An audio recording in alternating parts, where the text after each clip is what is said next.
Mother was a weaver, and I swore I would never weave because as a kid I had to fill all of the shuttles, and of course I wanted to be out playing.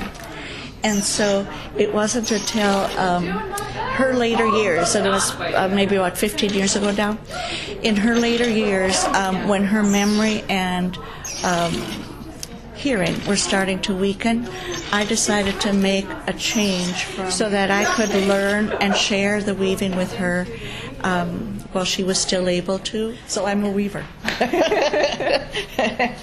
in spite of saying I'd never be one. My grandmother had a pillow that she got from a relative in Denmark that was always on her couch. And I remember as a child looking at that and going, I wonder how that's made. It definitely is a community of weavers. There are people who help you do things better, but who also accept you just the way you are. Well, we have a common passion for this interlaced threads thing, you know. But we all look at it from a different point of view. I started weaving more than 40 years ago. One of the beauties of weaving is that you can never learn it all. I had looked at books when I was a little kid, looked at looms, and I was always into sewing. You know, I was sewing on my mother's treadle sewing machine when I was 5 years old. It's like you have this chemical reaction. I have to do that.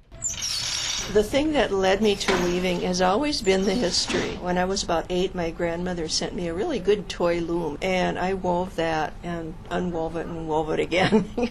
My mother was an expert needlewoman, and my grandmother, my maternal grandmother, was a seamstress. So I've been handling yarns since I was probably 5 or 6. One thing led to another, and I've been doing it now, well, like I say, since before 76. You can come here and, A, wear very unusual things, and nobody looks at you like you're nuts. And B, you don't have to explain yourself to people when you're saying things like lease sticks and rep weave, and, you know, we all speak the same language. This is such a fantastic place.